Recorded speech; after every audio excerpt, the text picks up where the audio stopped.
Welcome to Canusa Street, a podcast at the intersection of the issues and policies between Canada and the United States. Here are your hosts, Beth Burke and Chris Sands. Hello, and welcome back to Canusa Street. I'm Beth Burke with the Canadian American Business Council, joined by my fabulous co-host, Christopher Sands of the Woodrow Wilson Center. Hi, Chris. Hi, Beth. I still don't feel fabulous, but I always feel more fabulous when you're here with me. Well, I'm really thrilled today. We have a very important guest joining us from north of the border, and I'm going to turn it over to you, Chris, to do the formal introduction. We do, and this is one of those Canadian government officials that you can kind of surprise by saying, Madam President. Yes. Our guest today is the Honourable Anita Anand, who is President of the Treasury Board of Canada's Secretariat. It's a cabinet-level post that is the management board for government. And we'll talk about that later. She was first elected Member of Parliament for Oakville in 2019, and from 2019 to 2021, she served as Canada's Minister of Public Services and Procurement, negotiating contracts to secure vaccines, PPE, that's personal protective equipment. I know we were all going to forget that acronym before long. And rapid tests for Canadians during the height of the COVID-19 pandemic. From 2021 to 2023, Minister Anand served as Canada's Minister of National Defence, spearheading initiatives to tackle sexual misconduct and to bring about cultural change in the Canadian Armed Forces. During this time, she also led Canada's efforts to provide comprehensive military aid and personnel to train Ukrainian soldiers following Russia's invasion.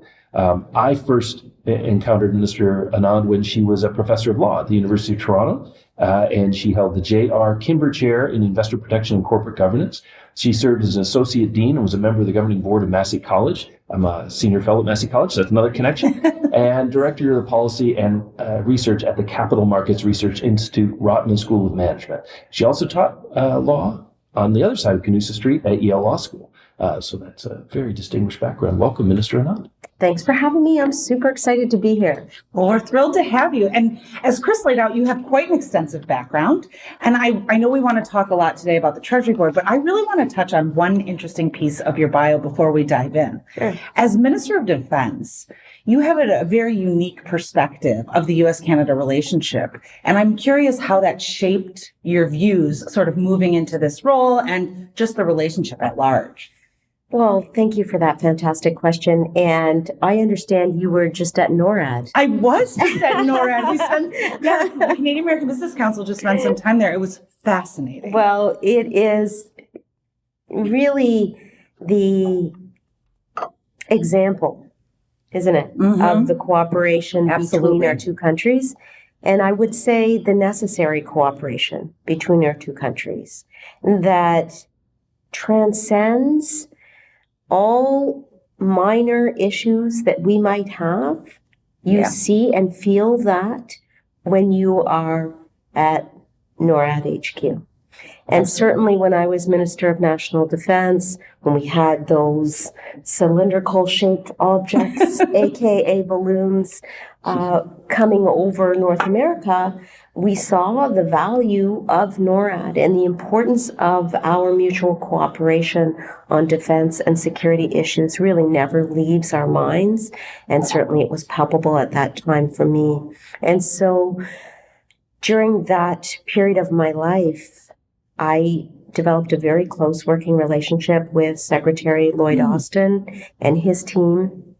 And we worked really hard together on military aid for Ukraine. Under his leadership, of course, bringing all those countries together. We worked really hard at NATO together for Ukraine and for the multilateral alliance, and obviously for the defense of the North American continent. And so that spirit of cooperation that really flourished in my soul during those years has not left. And I miss working with that team immensely, but I will also say that it is something that motivates me to keep building the economic ties between our countries, and that's what brings me to Washington here today. Wonderful. Fantastic. And I joked about it in the intro, but about half of our listenership is American, and they won't know what the Treasury Board is. There's not a perfect analog. No. Defense Minister, yes, we understand that. But can you talk a little bit about the Treasury Board and how it operates and what you've learned, obviously, so far in a relatively short period in the portfolio? So the Treasury Board of Canada is a committee that is enshrined in statute. It's the only committee of our government that is found in a statute that dates back to the year of Confederation, which is 1867.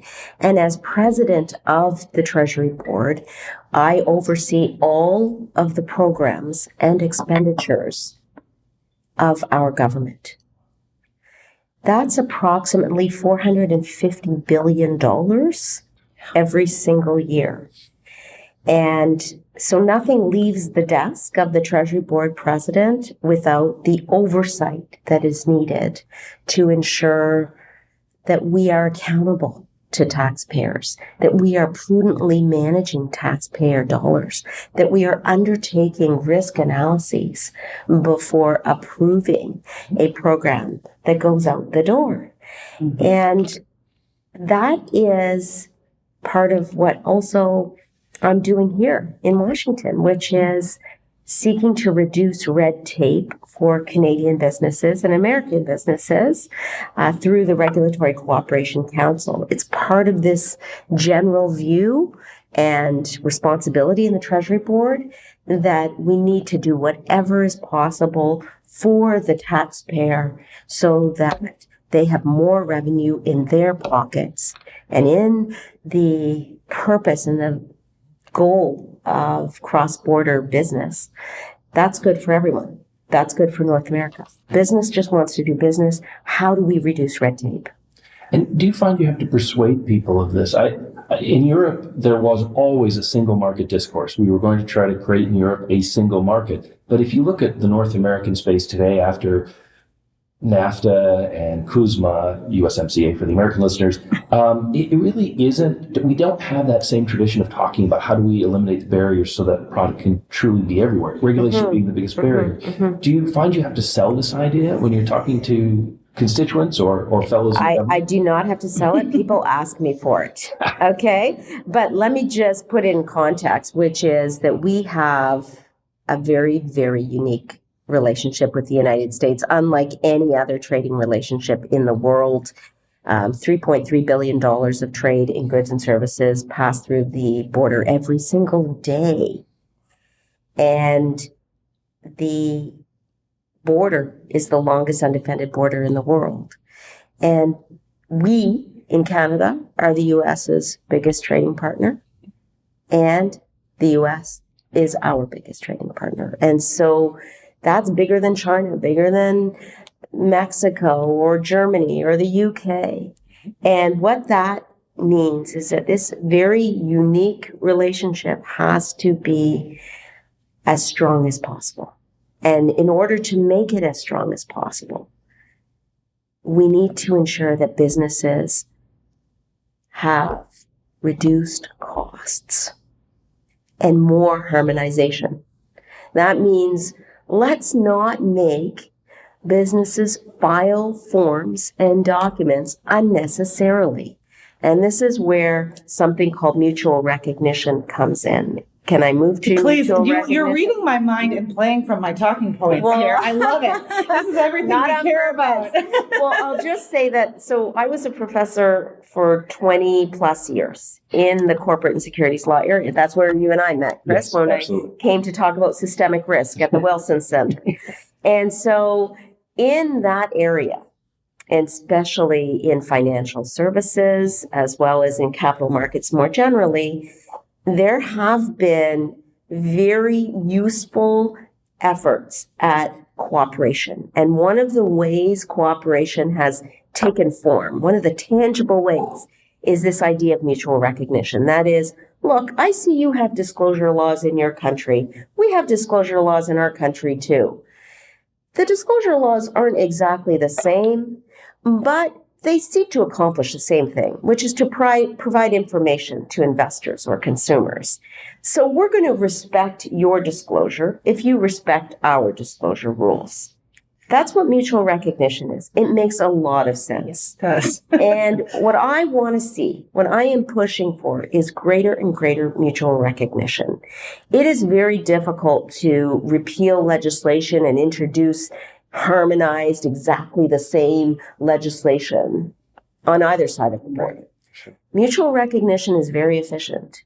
It focuses on the goal of the rule, and it looks to see whether there's a similar rule on the other side of the board, and then regulators on either side can say, okay, we'll respect your rules if you respect ours.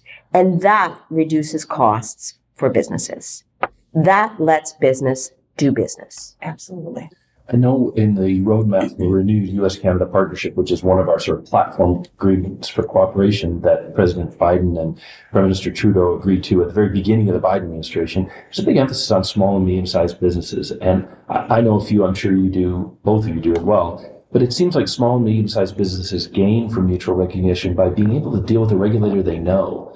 A lot of businesses aren't really, it's like international airports that only serve the U.S. and Canada. There's a little international there. Do you see the mutual recognition drive that you're leading with the Regulatory Cooperation Council as really enhancing opportunities for small and medium-sized businesses as well, ticking that box beyond efficiency? For sure. We have to remember that small and medium-sized enterprises comprise the bulk of businesses on both sides of the border, especially in Canada, where we see about I would say upward to 80 or 90% of our businesses fall into that category. And from my teaching, I can tell you that these businesses tend to go public earlier than other businesses. So the disclosure rules really matter, but so do all other regulations. In my roundtables, which I've been having under the Regulatory Cooperation Council Reinvigoration, I've been speaking to businesses in Vancouver, in Windsor, in Moncton, in Ottawa, yesterday in Chicago, today in DC, and we are hearing story after story from business after business about how they want to see red tape reduced. That's why we put it in our budget in 2024, because it's a priority for our Prime Minister as well. And we've heard from businesses, can I give you some examples? Please, yeah. We've heard from businesses that the costs of doing business are detracting from their ability to pay their workers more, or from hiring more workers. So let me just give you some examples. The truckers that we've talked to say, look, if we could file virtual manifests as opposed to paper-based manifests at the border, that would be much more efficient. Retailers say, look, why is it that if there's an online business, the rules are different for them than if their business is with hard objects on the ground on Main Street? We hear from the agri-food industry. Why is it that we have to file so many forms when we pack our trucks up with food in one province and we're driving it to another province? We happen to go through the United States, as travelers often do, to get to another destination in Canada, but we have to file so many forms. Why do we have to do that? Don't have to do that when you're in the air. And why do we have to go back with an empty truck? These are everyday concerns that cost businesses, especially small businesses, a disproportionate amount of money that detracts from their ability to pay more to their workers or to hire more workers. Absolutely. And, I want to switch gears just a little bit, because we had the pleasure of meeting with you last week for the Canadian American Business Council. And one of the topics that we touched on was cybersecurity. And I think it's a really interesting issue, as it, has no borders, and would love to hear what your thoughts are on how the governments and business can really play a role in strengthening cybersecurity. Well, this is obviously from our conversation, how passionate I am about cyberspace, cybersecurity, and what I would call cyber defense, because we need to make sure, first and foremost, with business and organizations generally, that we have a spirit of cooperation. That this is not a situation where you're in it for yourself and yourself alone. This is how can we improve our overall cybersecurity in our country, and that means businesses, government, organizations, not-for-profits, university, and everyone pulling together in the same direction. And so I feel very strongly about continuing to ensure that we are mitigating and we are increasing our cyber defenses. We have the Cybersecurity Center that operates out of the Communication Security Establishment of the Government of Canada. They do excellent work with organizations and businesses. And certainly I know from my time in defense that we worked very closely with the private sector to ensure that they had what they needed in terms of advice on how to mitigate against cyber attacks and also how to protect themselves from a defensive perspective. We have seen since the further invasion of Ukraine an increase in cyber attacks and cyber activity by foreign hostile actors as well as from non-state actors. And so the goal really, in my mind, is to ensure that we have a cooperative attitude, but we also are offering the best advice to Canadian businesses and organizations. Treasury Board has a role here to play. Right. And the role of Treasury Board is vis-a-vis the cyber plan for the Government of Canada. And I'm, again, pulling from my time in defense to ensure that we have a cyber security plan for the Government of Canada. In budget 2024, we were provided with $11 million to further our cyber defenses and develop a plan. And that's exactly what I'm working on right now. That's fabulous. I want to ask you a little bit about whether your regulatory cooperation push includes future regulations. Because I know if we neither of us have yet come up with the rules of the road for AI, but we're talking about it all the time, both in the street and in podcasts like this, but also talking about what do we do? What's the right level of regulation? For those areas that are kind of on the frontier of regulation, I love this question, Chris. Sorry. Very good question. I will say, can we start with the here and now, and then we'll talk about the future. So the here and now is large. We are seeing two countries with a very deep and long-standing and crucial trading relationship, trying under the RCC to iron out some of the irritants for businesses in the trading relationship. So whether it's the trucking industry, the health industry, or the agri-food industry, the retail industry, all of those sectors can fall under the umbrella of the Regulatory Cooperation Council. And that is now, and that is also in the future. The balm, if you will, the way to smooth out this relationship or the irritants in the relationships is very much through mutual recognition. Okay? So that is something that we, I think, as countries need to strive for. And in the financial sector, they've been able to do that through existing regulatory initiatives. In other areas, they have not. And so this is where, again, the RCC comes in for the now and for the future to iron out current irritants and potential irritants. But if you have this mutual recognition that we're going to recognize your laws, if you recognize ours, you're half the way there because you recognize the value and the importance and the legitimacy of what your partner on the other side of the border is trying to do from a legal or regulatory perspective. So that's the here and now in the RCC. And you raised an excellent question on AI. And lo and behold, Treasury Board also has responsibility for the use of AI in the workplace federally. And we have 300,000 federal employees that we're responsible for at Treasury Board. So I've thought a lot about AI. I'm holding a summit this month in Ottawa of leading thinkers in Canada to develop a path, a strategy for AI in the workplace, in the public sector. Bringing AI to the issue that you raised in terms of how are we going to incorporate that for purposes of an RCC conversation, I think is an excellent point.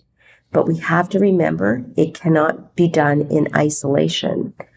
We have to understand how AI is going to affect individual sectors and individual businesses within those sectors. So in other words, in order for the RCC to be useful here, we're going to have to say, look, AI in the health sector is going to mean something different from AI in retail or AI in agri-food.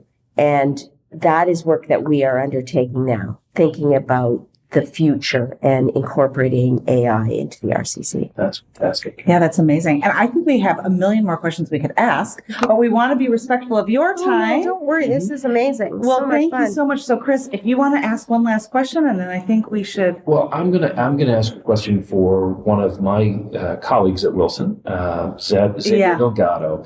Zabi's a great guy from Vancouver. He's Filipino Canadian and very proud of it. And he's now celebrating, even, I guess it's Asian American Pacific Islander Month here. Heritage There's a Month. version of that in Canada, but you have that background as well, broadly Asian. It's a huge part of the world. How do you feel as really a pioneer, one of the leading Asian Canadian politicians, if you'd say that now, in government, in cabinet? How do you feel the conditions are for Asian Canadians now, and what can you do to further advance that kind of mutual respect, the celebration of the difference, but also addressing some of the negatives that are out there sometimes? Well, it's a huge honor, and I'm grateful to the Prime Minister for entrusting me in major roles in our government, and I'll always be grateful for that faith that he has had in me. I believe very strongly that our institutions, our governmental bodies, our hospitals and universities and public and private institutions should reflect the diversity of our population. And that can mean many things. It can mean racial diversity and ethnicity, but it also can refer to many different types of demographic characteristics, LGBTQ2S+, for example, persons with disability, and the list goes on. And what I really believe, and I'm really bringing this to bear as president of the Treasury Board, as I did when I was Minister of National Defense in terms of culture change in the Canadian Armed Forces, is that we all have a responsibility to ensure that everyone has a voice in leadership positions in our country. And so when I think about that type of question, obviously I think about my mother.